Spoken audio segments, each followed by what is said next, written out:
Don't say who cares. Her alternative is Donald Trump because you are going to vote for her. We're not talking about you.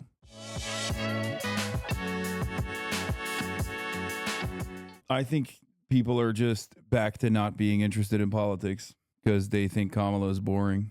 It's kind of funny to say this is a low motion election cycle when, like, you know, historic things happened over and over and over again, which got a lot of people laser focused in politics. But Kamala Harris is just not a very interesting person, nor does she challenge the status quo in a meaningful way, nor does she have any kind of like fun or unique ideas that people might want to pay attention to. I mean, I said it. I said it before. Like, Kamala Harris could have taken advantage of the momentum and like actually built a pretty robust, pretty diverse movement. But she just spent every waking moment running towards Joseph Robinette Brandon and telling everybody how similar she is to Brandon. And even Brandon is like a better retail politician. Let me just explain something to you here, okay? This is a major area of weakness for Kamala Harris. She should have a really solid answer for this by now. A competent team would look at the polling that shows 65% of likely voters want something different from the current administration, the Biden administration, and only 25% of voters think Kamala Harris represents that change. If that is something that you've seen for months at this point, then you absolutely need to figure out a way to communicate to the broader public that you are different than Joe Biden, right? I do feel like back in the day, our politicians were significantly better orators, you know? All forms of human poverty and all forms of human life. And yet the same revolutionary beliefs for which our forebears fought are still an issue around the globe. The belief that the rights of man come not from the generosity of the state, but from the hand of God. Yeah, but this isn't a talk show interview. No, dude, you're missing the point. Kamala Harris's statements on her speeches are also identical, literally verbatim, to her talk show answers. Okay? She's repeating all of the things from her straight up DNC speech. Different audience and venue. You guys are coping. You're coping. You're coping. I can show you a million different former politicians, former heads of state. Trump is also really bad too, by the way. Make no mistake.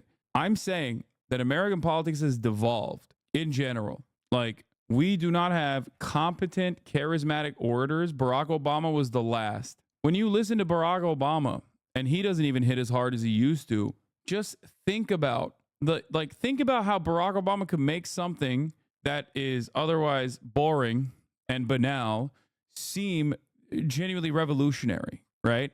Think about how hard Barack Obama was hitting at the DNC. The problem is we don't have that anymore. We got no motion. She comes across like a bot. Joe Biden was too old to be able to deliver rousing speeches. Kamala Harris is too much of a bot. The question I ask of you is this. Do you believe her when she says, I love America's ambitious nation? Like, do you believe that? Do you actually believe that? No, don't say who cares. Don't say who cares. Her alternative is Donald Trump because you are going to vote for her. We're not talking about you. I'm not talking to you.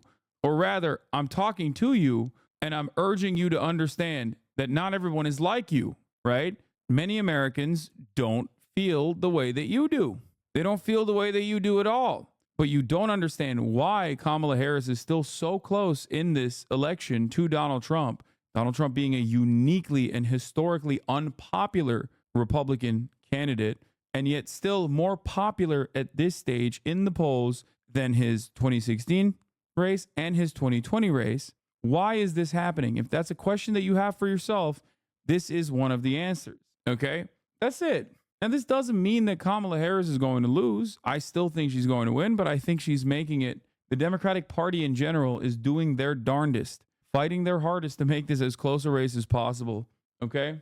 Older suburb POV, even if Chad hates it, can tell you the older generation overwhelmingly finds her believable. When she says stuff like this, they do believe her. Dog, you're in a college-educated suburb. Like, we know your neighbors like Kamala Harris. They're going to vote for Kamala Harris. The polls show that your neighborhood is going to vote for Kamala Harris. The question is that going to be enough to float her across the finish line? Now, I think it may, but I also think that every time she comes out with this wishy-washy shit and has a "I am just like Joe Biden" ass speech every time she does that, when she is objectively not Joe Biden, as in she is a black Indian woman. This puts her in a really scary situation for her electoral chances, because while college educated suburban voters that might have historically voted for the Republican Party in your neighborhood are still interested in her in the same way that they were interested in Joe Biden, there are plenty of people who go, she's too liberal, which is a catch-all term for she's a black woman.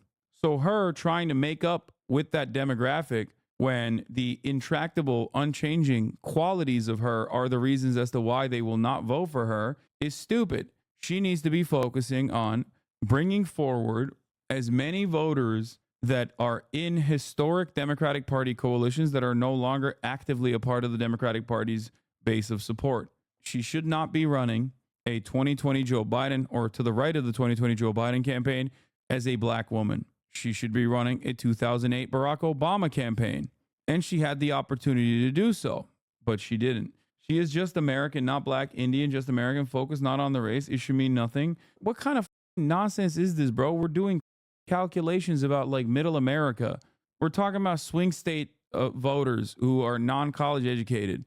You think they don't make this argument? I don't give a shit that she's black or Indian or a woman. I don't care at all. First of all, the way that she presents her policies, it doesn't matter. She is not advocating for things like she is a black Indian woman. But when we're talking about this sort of stuff, I'm talking about the American voters and what they see. They're wrong, but that's it. It is funny when you say her race should mean nothing, when like she knows that her race is a major problem in terms of the way people view her, which is why she doesn't bring it up.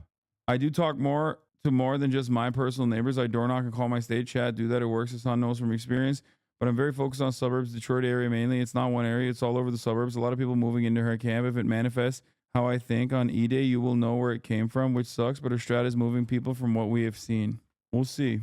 I think that her running the way that she's running towards Joseph Robinette Brandon, is making this race unnecessarily close. That's it. What will Democrats learn if Trump wins again? I assume nothing. Absolutely nothing. Nothing will be learned. Where has the national progressive movement gone? Labor movement is the only thing hopeful, but that's not going to do much currently. No, the Democratic Party's not going to learn any lessons. Come on, be real. No. If they would have learned anything, they would have learned a lesson from 2016, which they didn't. They just blamed the left and moved on. I would like to apologize for calling Kamala to do more media appearances. I assume that she would not say things like this, but it appears as if though I thought too highly of her. Scoop, Republicans are planning to spend heavily to promote a clip of Vice President Harris on ABC's The View saying that there's not a thing she would have done differently over the past 4 years than President Biden. I'm sorry, dude. I think the hyper focus on suburban voters right here, when there are so many people out there where like suburban voters in the Detroit area in Michigan, which is like supposed to be a deep blue state, which even then is in a weird situation electorally. It's just like, that's not going to move the needle. I know I'll get called libophonics for this, but can you stress the importance of voting in non-presidential races in California? Our ballot propositions give voters direct access to things like affordable housing, school funding, abolishing prison, etc. It's the only thing that gives me hope in this election. Yes, no, I'm a fan of voting. I love voting. It is such a ridiculous way to be like, well, people should have voted. Like, that's such an idiotic way to approach the subject matter. That's not how democracy works. Democracy is about extracting concessions from your elected representatives. That's like the entire purpose of democracy. Okay? What a stupid way that like voters who aren't even a part of the party, who are simply fans of the party, are mad. Like, that blows my mind when voters themselves cuck themselves by being like, you should have just voted for this person. It's like, dude, they work for you. That's not how this works. You need to make people believe. You need to make people want to vote for you. And you can either do that by being a uniquely telegenic and charismatic individual like Barack Obama, or by doing by actively figuring out where the hurt is and then communicating a way where you will genuinely and earnestly tackle those problems. That's it.